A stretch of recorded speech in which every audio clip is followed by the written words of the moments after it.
Great to see you all here. Okay, let me get started as people continue to come in.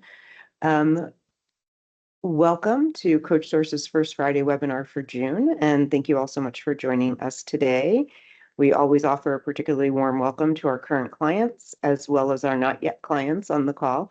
I'm Mary Dombrowski, SVP of Client Engagement with CoachSource, and lead both our current client service teams, as well as create new client partnerships. For those of you not familiar with CoachSource, we are the largest pure play global executive coaching firm. We've been in business for 19 years and have over 1,200 coaches globally that we deploy for leadership transformation, typically at the director level and above, including the C-suite and board. And CoachSource hosts webinars such as this on the first Friday of every month. We believe that inspiring leadership transforms organizations, and our monthly gatherings are dedicated to empowering HR business partners and leaders of talent inside organizations with insights, strategies, and expert guidance on leveraging executive coaching to drive organizational excellence. If you have any specific topics you'd like to see us cover, you are welcome to email me at mary@coachsource.com. I would love to hear from you. In this First Friday webinar, we are continuing our theme of discussing the most pressing themes that we see in executive coaching engagement with senior leaders, and communication skills are consistently at the top of the list. As we all know, it's not enough for leaders to have the right ideas.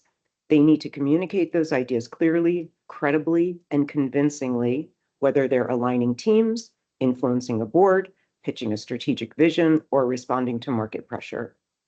Communication is a key leadership differentiator, and today we will explore why it matters so much and what organizations can do to strengthen it across the leadership pipeline. To help us unpack this topic, I am thrilled to be joined by Diane DiResta. Diane is a CoachSource qualified executive coach and a certified speaking professional. She's also the founder and CEO of DiResta Communications, a New York City-based consultancy that helps business leaders deliver high-stakes presentations with power and clarity.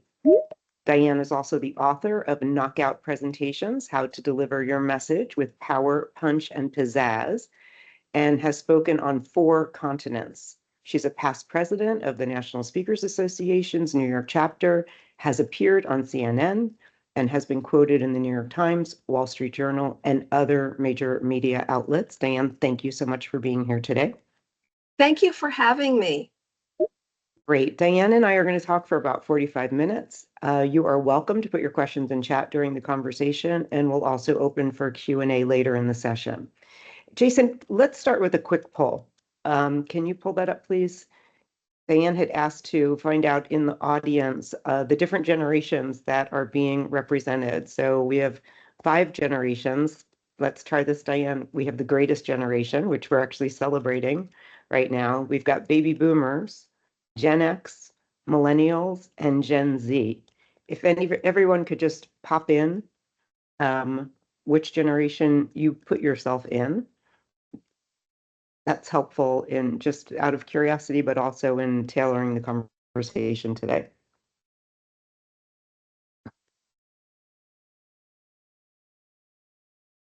So Jason, do you have, I don't know how long it takes to do that. Here we go.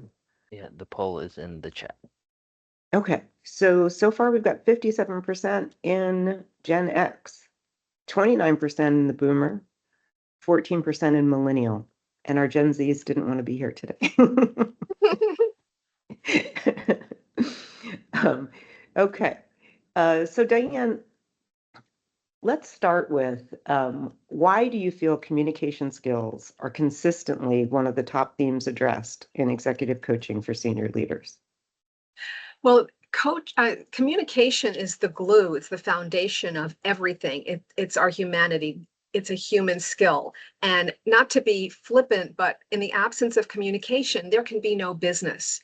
It's a leadership skill. And whenever I talk to people, I tell them communication is the top leadership skill. And the top leaders are good communicators. So it's something you can't do without.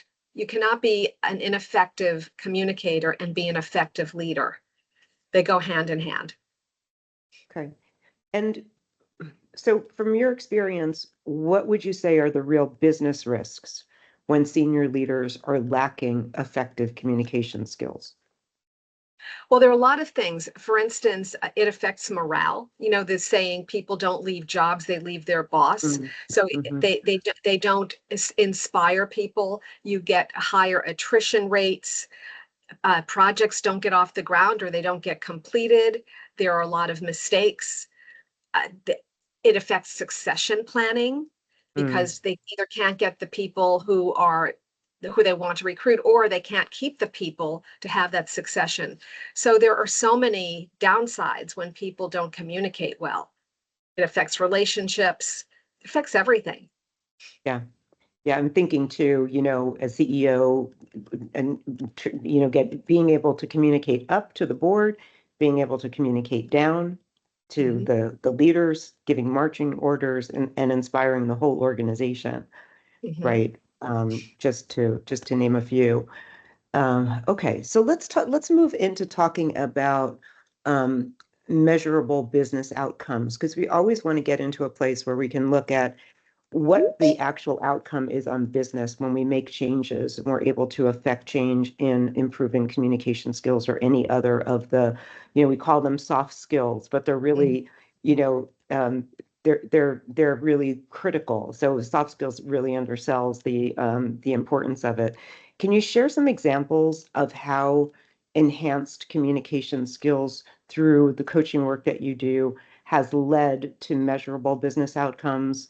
And we think about, I just said, influencing a board or companies that are going through a capital raise or moving for an IPO or navigating an earnings call, even trying to sell a vision or a new product launch.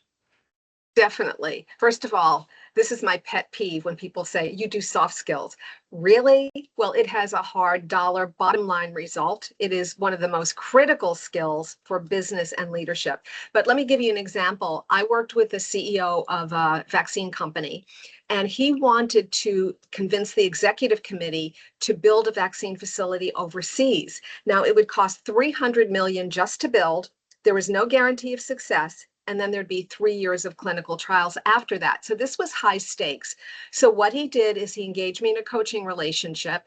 And as a result, he went in, made his pitch, and he got the 300 million approved. But that was not the success. Years later, that 300 million investment turned into a $1 billion profit. So Wow. that is not chump change. And when you think about high stakes, it wasn't enough that it was 300 million. Look at what happened. If he had not been able to communicate and present his ideas, the company would have lost out on a $1 billion profit. So it's huge. I can give you another example. You mentioned, I think, investors. I was asked by a CEO to coach his executive committee. They were having an investor day, and he said, listen, these guys are verbose. I want good analyst ratings. I want airtight presentations. They can't go over 20 minutes. So I said, fine. We worked with the CEO, the president, the head of R&D, and the general manager. We got them all down to 20 minutes. Off they went. About 2 weeks later, because I hadn't heard anything, 2 weeks later, I get this email from the VP of Investor Relations, and it said something like this: hot off the presses, good news, positive comments. Our stock is up 2.1% at 54 euros. I mean, that's huge. And when I saw that, I said, wait a minute. Communication moves markets. And that is the thing that's overlooked, because we think that the intangibles are not as important as the tangibles. Yes, it's the intangibles that drive the tangibles. So what happens is the market, yes, is about the numbers and all of the work that goes behind that, but there's a psychology. And if you don't have confidence in the management team, you start to give them poor ratings. You get poor ratings, the stock goes down. So it is amazing, the power of good communication. So those are just two examples that come to mind. Yeah, and of course, there's many, many examples that come to mind. Um, let's talk about how executive communication um, how the skills adapt to reflect and reinforce a company's culture. Uh, so yeah, I want to just get into a little bit more how communication varies by the organization that you're in and the culture of that organization. Um, let's start with that one. I want to drill into it a little more, but let's start there. Well, a lot of times people don't take into account culture when they're communicating or presenting themselves. And yet that is the missing link. So for example, I can think of one company that I was working in, and they had a process called ABCD. It was a data company, and it was a very rigid, structured system. So whenever you presented, you had to go through ABCD. But when you went in for a one-on-one meeting, you better have gone through that process and be ready to present in that format. So imagine you have somebody who's ultra creative and very loose and wants to go in there and brainstorm. Not going to be a fit. And yet it could be a brilliant person. So the idea is the coach can help them either determine this is not a fit. I cannot work in this way of communicating, or this is how things are done here. Let's practice this and get used to that. So culture plays a large role, and sometimes we don't realize, as we said earlier, sometimes it's not so much the job or the skills, but it's a cultural or value mismatch. And more people leave because of that. I remember reading how Amazon has this whole approach to the meetings, and if you have to like prepare a memo in advance before you even come into the meeting, and everybody's expected to read that ahead of time, and that's the way that company functions. Yeah. Yeah. And so you And then, either do it or you don't. right. Yeah. Well, culture fit is always an important thing whenever somebody's going to join an organization. I think that's underrated actually in the interview process of, I do too. will you get along in this culture? But let's talk about it now. Let's layer on a little bit more beyond the culture part of it. But we move so fast, right? We are moving faster than ever. And things are just changing. We were just talking to a client yesterday and what their AI initiative, we're going to talk about AI later, but and how that's impacting all of the leaders and moving quickly on top of it. So how do you adapt with the communication? Sometimes we move so fast, we feel like we don't have time to communicate clearly. That's so true. And when you shortchange the time for the communication, there can be so many miscommunications and things that fall through the cracks. What I would say, because things are moving so quickly, we need to learn how to speak and write in a streamlined fashion. So I work with people to speak in sound bites. You can't spend a lot of time giving the background. It's got to be really crisp. And that's where a coach can come in and give you a template to help you with that. So in emails, do bullet points. I had somebody one time ask me to coach his direct report. It was a director level. And the reason was he was not friendly. He would come in, do his work, go right into his office, and the boss wanted him to form a relationship. So he had to learn how to stop in. Hey, how was your weekend? Did you watch the sports? But then he said, by the way, can you work on his voicemails? I said, what do you mean? Well, he leaves me these voicemails, a minute and a half, 2 minutes, and I don't have time to listen to them. So that ability to move quickly, to know what your point is and get to the kernel of it and lead with that, that is gold. And it's more important than ever before, because we do have to be more agile in these fast moving cultures. And also, it's very important for people to be honest and to be forthcoming, to be authentic. And you never want to lie to people. Better to say, you know what, we don't know, but we're working on it. Here's a couple of tips or a couple of points that are important to take away. But Yeah, the other thing is, go ahead. Go ahead. I was going to say the other thing is you don't want to communicate silence. Sometimes you want to bite your tongue because you don't want to attack someone. That's a different thing. But the lack of communication is also a big issue. When people have silence, they make up stories. They get scared.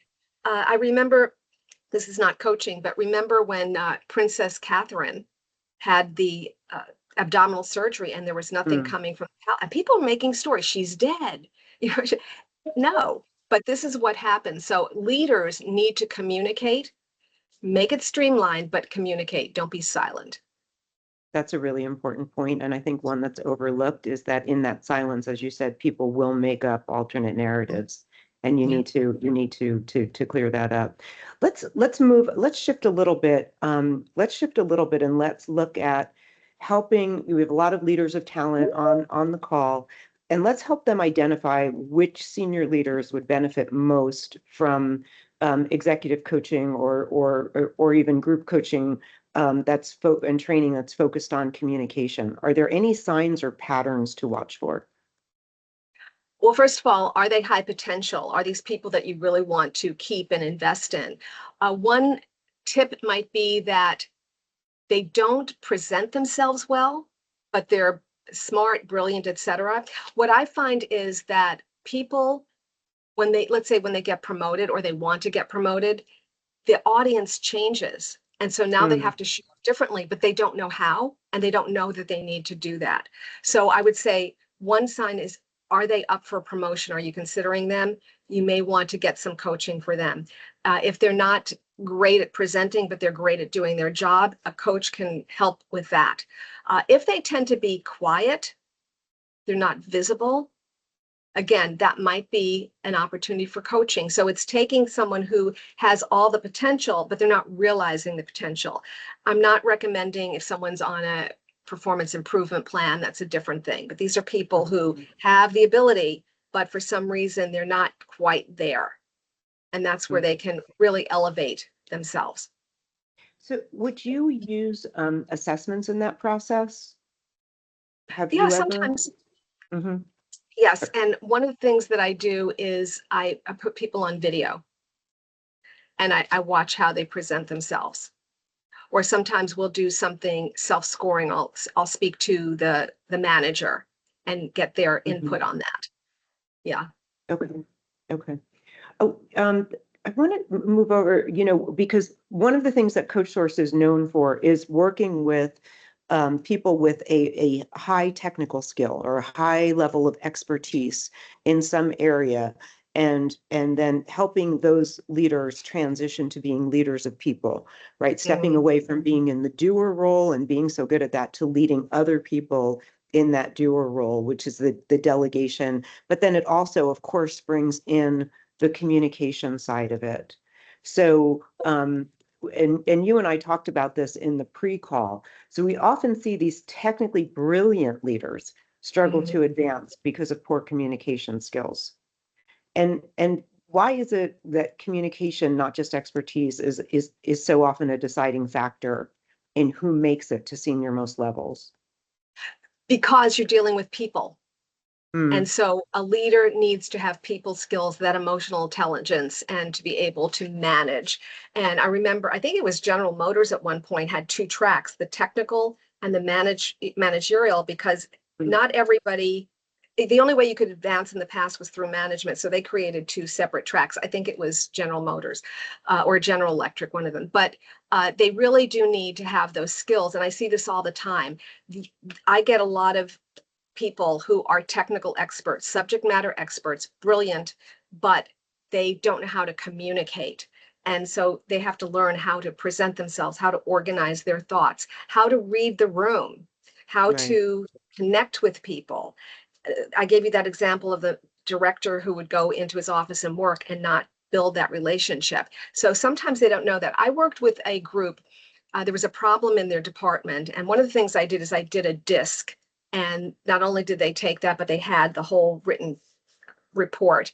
And one of the things that the VP realized was that she was very task oriented. And that was the problem we identified. And so what happened is she learned that as long as she could put people skills as part of her tasks, she could handle that. See, so you have to put things in models that people can accept and work with.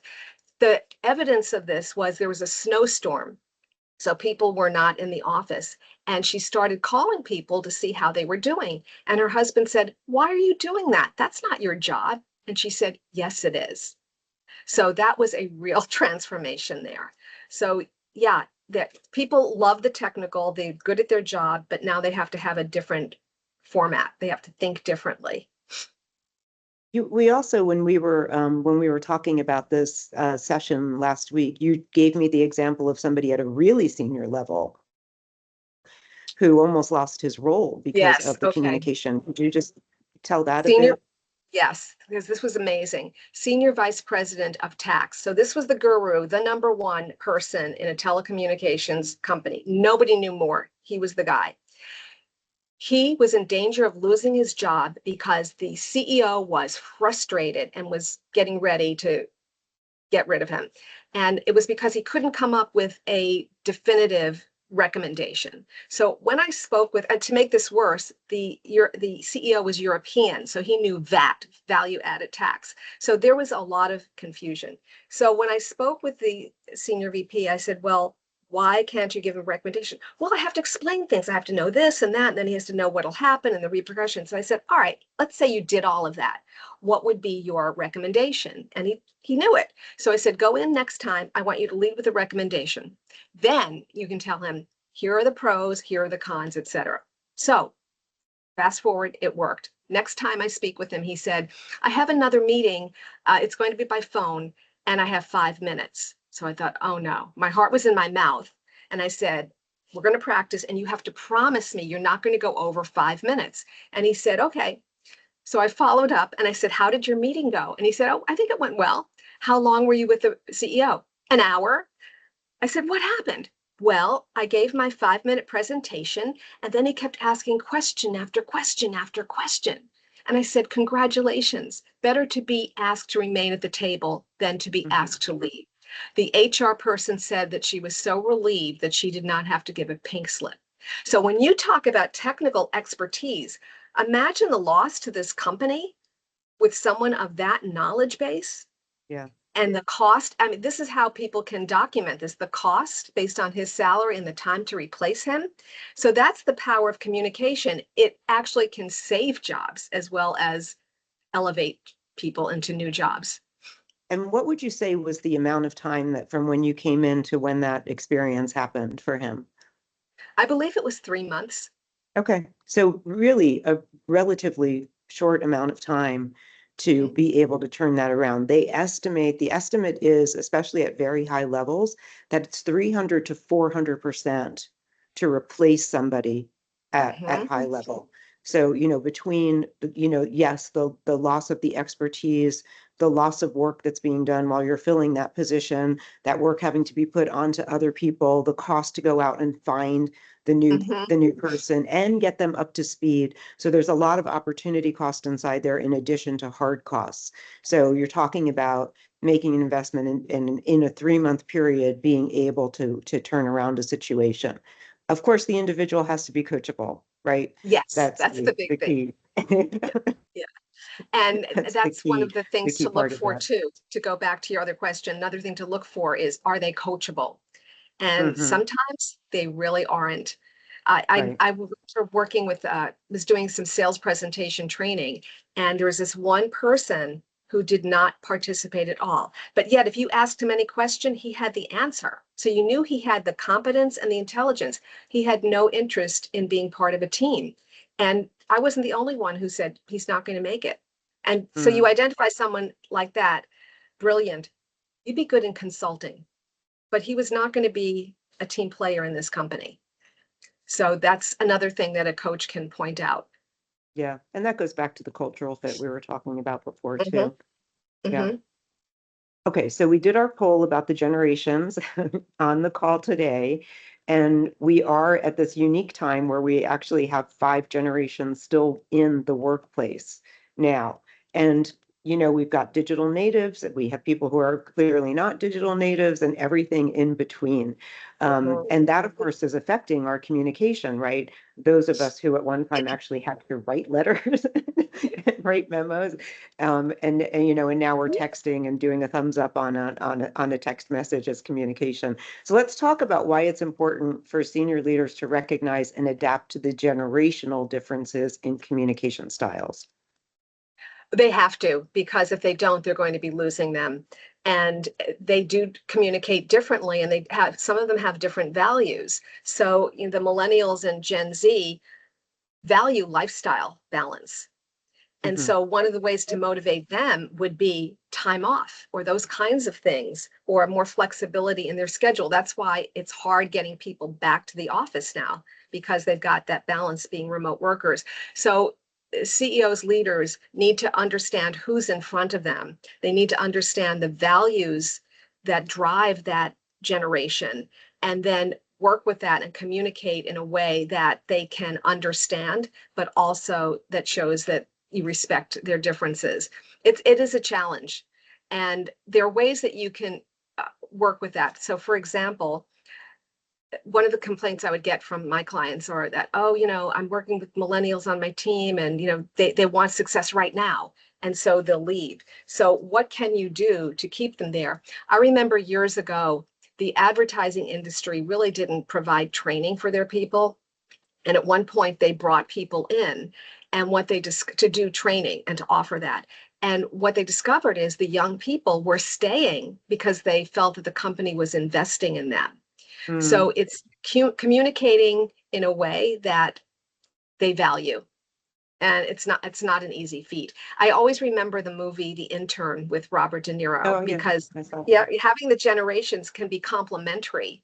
You have the people who have the knowledge, the history, and you have people who have the technical skills. So they can mentor each other. But let's talk about it though from the flip side. If you're in, a millennial Gen Z situation and you want to move up inside an organization and then you need to adapt your communication skill as Yes, well in yes, order to communicate up.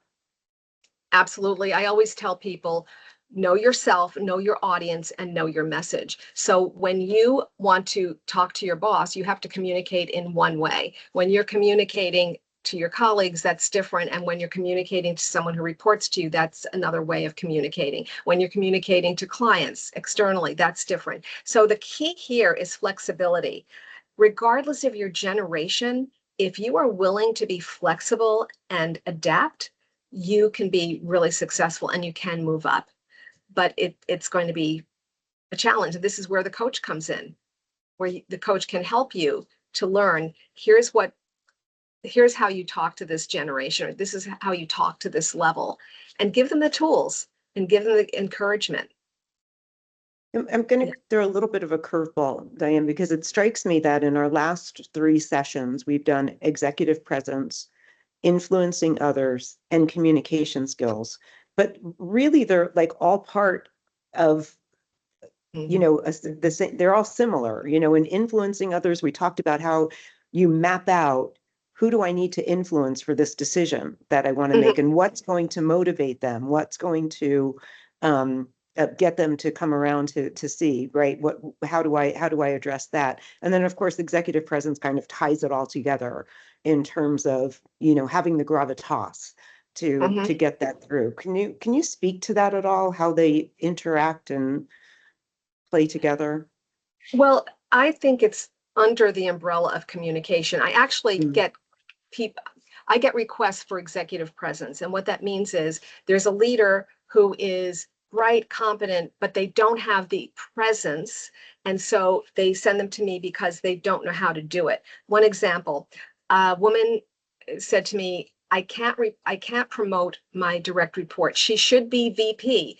But when she speaks to senior management, they look at her as if to say, who is this person? So when Mm. I met the client, I was surprised because visually she could have been on the cover of Forbes. So she had the visual presence, but she lacked the vocal and verbal. And self-awareness, we think we're self-aware, but we're really not. We don't see ourselves the way others see us. So the first thing was to point out how she was coming across, what senior management valued, and she learned how to do it. Again, she had to show up differently. Why? Because she's talking at a different level and she needs to be at the next VP level. End result, she got promoted to VP. And that's what's exciting to me about communication and about coaching, because I wouldn't say it doesn't take a lot, but a lot of times it's just about awareness and giving people some of the skills and a little bit of confidence, and then they can move forward. And it's great for them and it's great for the company. Her boss Yeah. was frustrated. So, a lot of times it's bright, talented people, but they just don't have that extra edge and they don't know what it is. Mm-hmm. Okay, so I'm going to piggyback right on that to go into our discussion of AI, because it wouldn't be 2025 if we didn't bring up AI.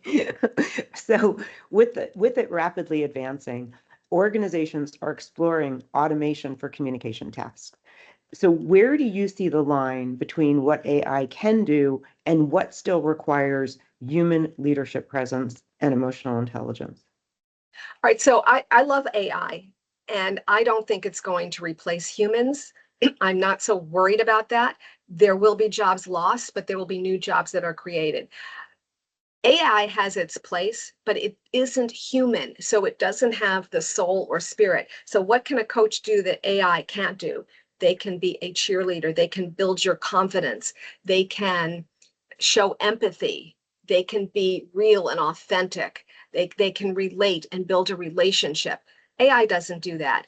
I use AI in my coaching when I'm working on presentations, and it's very cool because I can record them in the session on Zoom. I know we're on Teams here, but usually it's Zoom. I can play it back and then run it through AI, and I will get a transcript as well as all of the analytics, how many words per minute, your intonation, your eye contact, and they love it. But if they were to do that on their own, it has a use, but they wouldn't have all of the other nuances where I can say, when you were talking about this, you really needed to connect the dots here, or I would have switched up what you said and made it comes at another point, or that was great. Now, yes, it will say good job if you scored high, but how motivating are text words, good job, versus what the coach is doing, because the coach has the voice, it has the words, it has the body language, and the coach cares about you. So Mm-hmm. AI has its place, but I don't think it can do what humans do. And I'll tell you very quickly, what I use it for sometimes is I don't like staring at a blank piece of paper. So I will write something once I have an idea, and then I'll say, make this more polished and compelling. And they're very good Right. at doing that. But one Mm-hmm. time I experimented with having them write the article. I ended up using the one that I wrote because there was no soul. It was so generic, it could have been on any website. I felt nothing from that article. So let's not discount feelings, because that's what makes us human. I So they think don't have too, emotional intelligence yet. yeah, that's what Yeah. I was just going to go into is, we talk about this idea of the soft skills, so to speak, and a lot of what you're doing is being able to pick up on signs within the room. Yes, this is landing. No, this isn't landing. And I don't know how an AI bot would necessarily be able to contribute much to that, as opposed to having, talking through what actually happened and how did people react and respond. hmm And it's not always accurate. That's the other thing. Yeah, right. Not You that a don't know. coach is 100%, but yeah. Yes. Yeah. Yeah. Yeah. Yeah. So it has Um, its place. and just for everybody on the call to know, we CoachSource are attending a technology and coaching conference about a month from now in New York, and we will be coming back from that and sharing our findings, because we are being asked constantly how AI is impacting coaching and talent development, and so we'll be able to share some information on that. Diane, we had a question come in the chat, which is, how do you incorporate adapting communication skills as part of a succession plan? Is that something you've come across? Well, I think that if you don't have good communication, it will impact your succession plan. And communication needs to be a goal for everybody, because just like the SVP of tax, if he had lost his job, what does that do to succession? Who's going Mm-hmm. to fill that spot? And the same thing, how do you get people to move up if people are not able to move to the next level? So communication definitely affects your succession. Okay. Um, so it's almost like, we talk about the different pillars of leadership, and you're almost putting communication within one of those if you're expected to advance inside an organization. Mm-hmm. And let's talk about how strong communication skills in senior leadership cascades through organization. and influences team alignment, morale, execution? Well, it comes from the top. The Mm. CEO, the leader, sets the tone. And if you're a leader of a department or a team, you're setting the tone. So how you speak, the values that you show, how much time you spend with people, the types of messaging that you give, all of that cascades down. And the words that you use are so important. And we can remember the BP oil spill. And what was the thing that the Oh, CEO said? I just want to get my life back. Now, that shouldn't have been on mic. So I don't know if he knew he was on camera, but he lost his job out of that. It was bad for the brand. So you want to be careful about the language that you use. You want to speak in a tone that's inclusive, that's respectful, and those kinds of things then start to align. And I think that if people start to look at how they communicate, they will find ways to bring that to the team. So one of the things I say sometimes when I'm training people, I was recently talking to middle managers and I said, so take these tips, these skills, these actions, and now you can teach your team. Do this exercise we just did, do it with your team. So when you give people the tools and they care about being a good leader, it will start to permeate throughout the organization. It just brought up another point, which is especially now that we still have remote teams. We certainly have distributed teams, right? Mhm. Where teams are all over the place. We're just talking to one group about a leadership team engagement, and we have one person based in Turkey, one person based in Brazil, another person based in the UK, and these are just the decision makers that are putting together what the solution's going to be. So when you're working in distributed teams like that, sometimes you're face to face as we are, on a Teams call, but a lot of times you're in a chat channel or a Slack channel and or email, and there you don't have the benefit of tone, right? How do you talk around or train people to communicate effectively when we're not seeing each other, so that you don't have miscommunication, because so much can be misunderstood in Oh, writing as opposed to visually.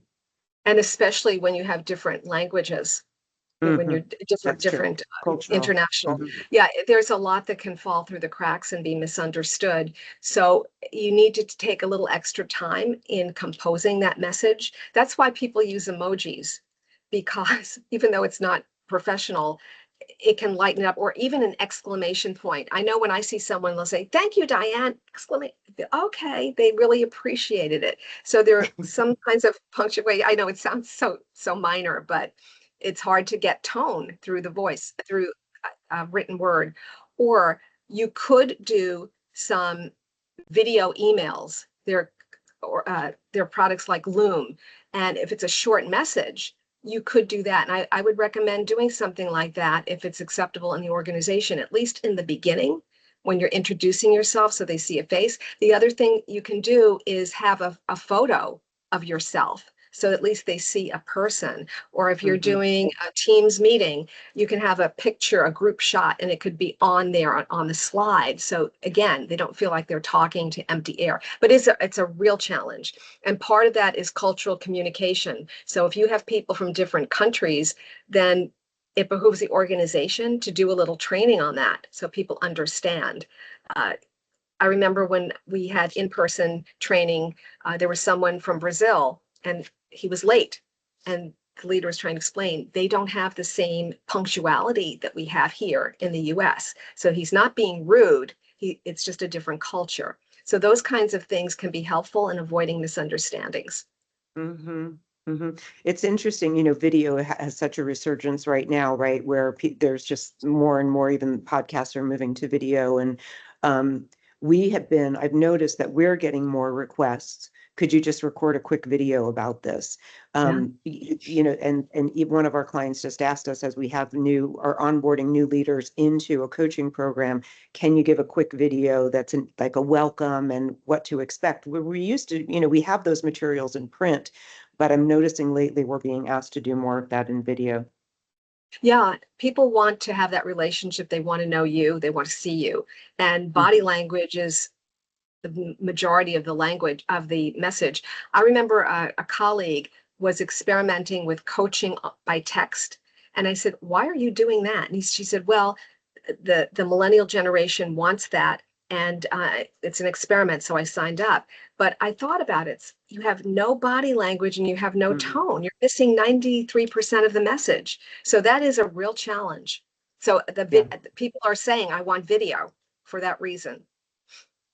Yeah, that makes sense. That makes sense. Okay, let's get into the revenue and the business impact. We've talked about it a bit throughout this, but can you share examples where enhanced communication skills directly contributed to high stakes business outcome? You shared one earlier with the $300 million that turned into $1 billion. Do you have any other examples like that?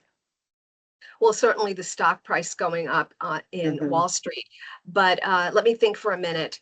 Who, I can't give you a dollar amount, but I can tell you it ended up in a promotion. There was a woman who was an SVP and she was successful. But when I spoke with her, she said how much she contributed to the company and from her department. I said, do people know that? And she said, I don't think so. And I said, you're invisible. You don't even have a LinkedIn profile. So we went to work on raising her profile, and she ended up on the cover of her industry magazine. She went out and spoke to groups. She did a webcast. She did an off-site for the company. A long story short, she did get promoted to EVP. I don't know what the differential was, but that is a bottom line result.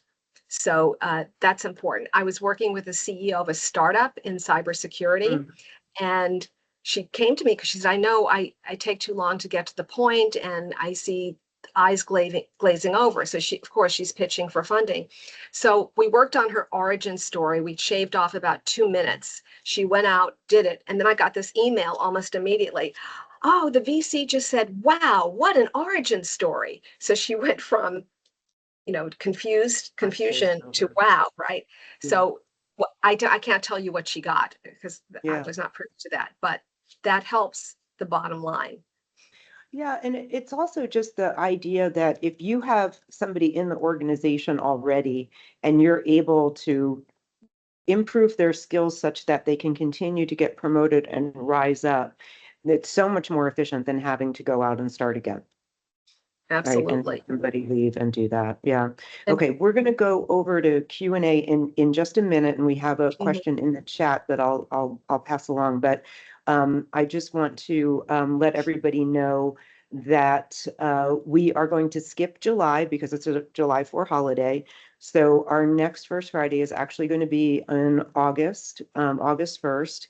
And we will have a recording of this sent out, and we will also post it to the website. So so you'll be able to share this with others, or if you missed anything.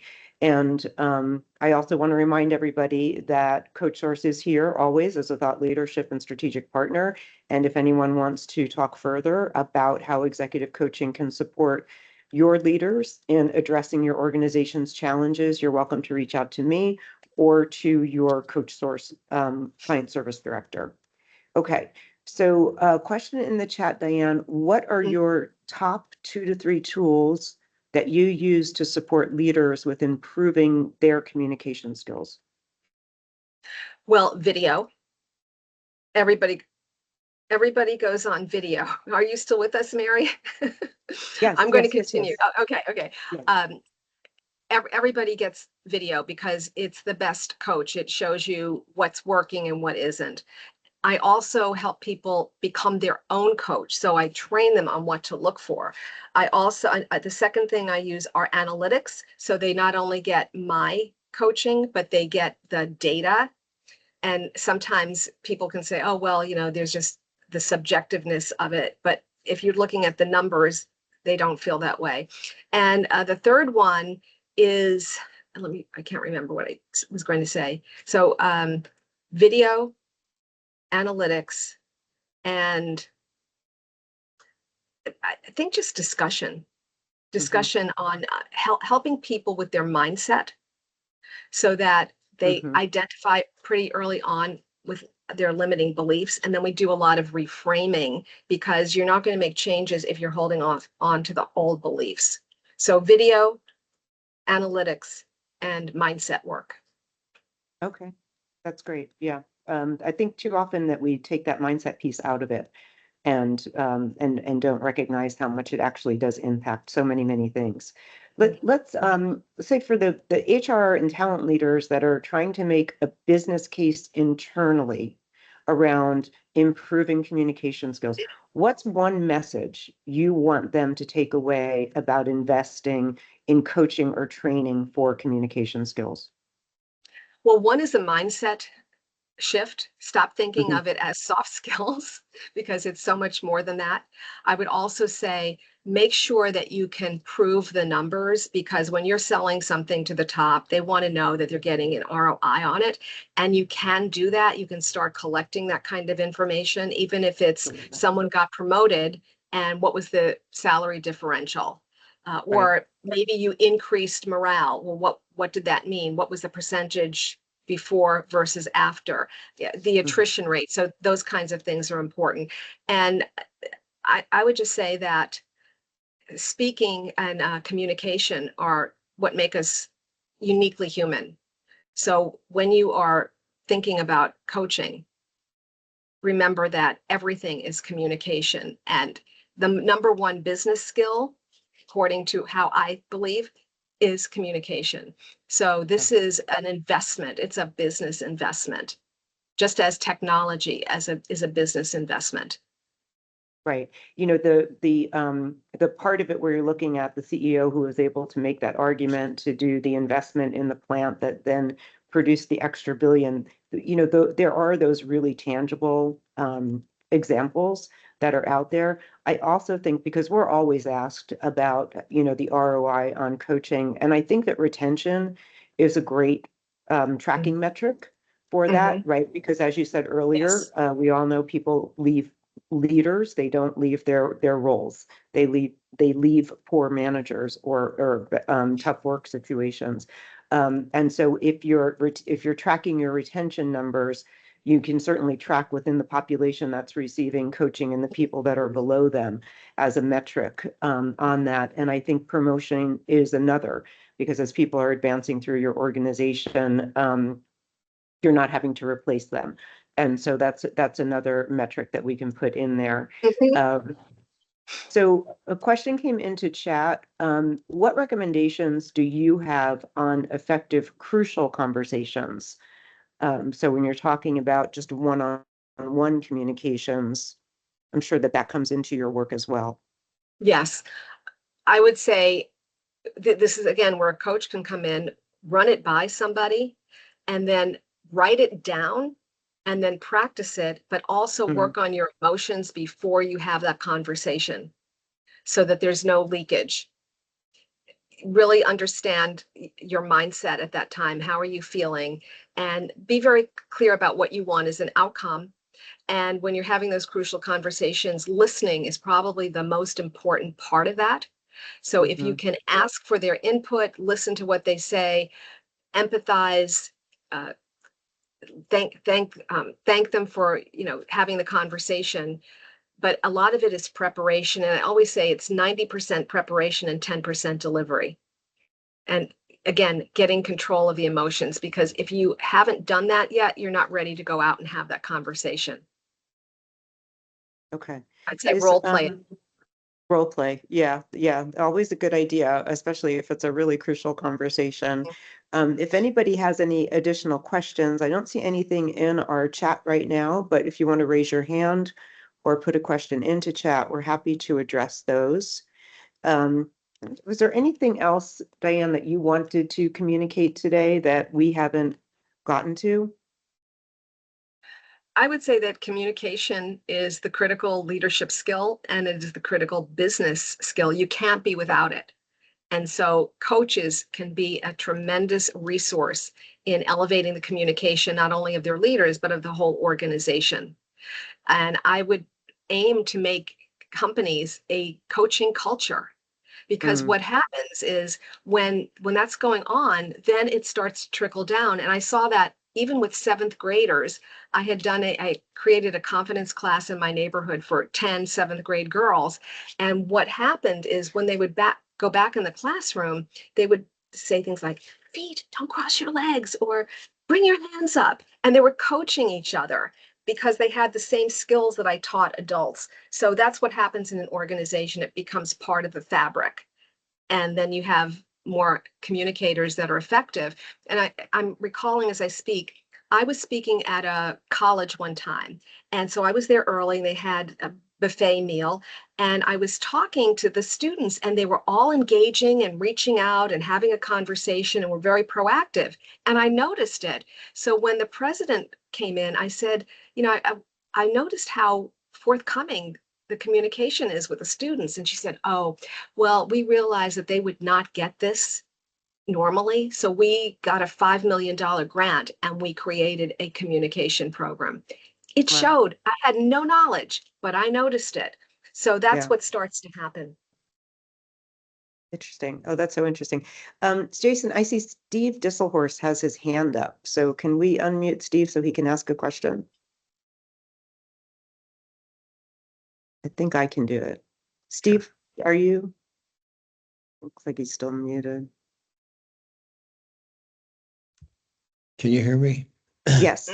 Yes. Thank you so much. I feel like I'm so much of what you're saying is resonating with me today, and if it's validating how I'm doing my work as a coach.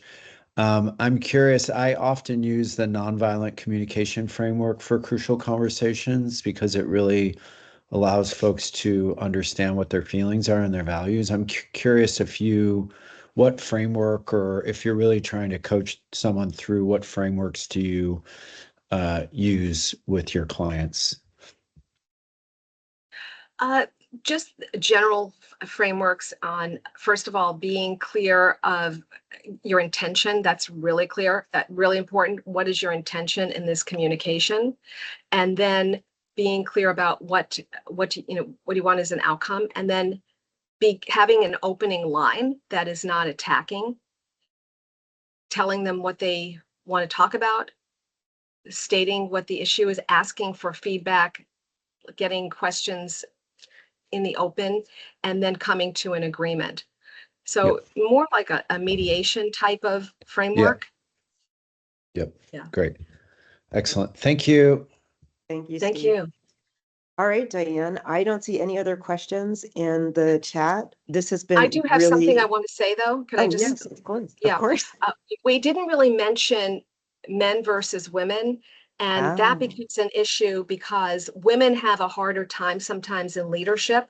And I was reading some statistic, I think it was from Harvard Business Review, that 81% of executives believe that women have to work harder at conveying executive presence than a man. So we didn't spend time on the gender thing, but women have certain things that they do that may not be the same as men. And so that becomes a challenge and a coaching issue. How to show up powerfully, but not be intimidating.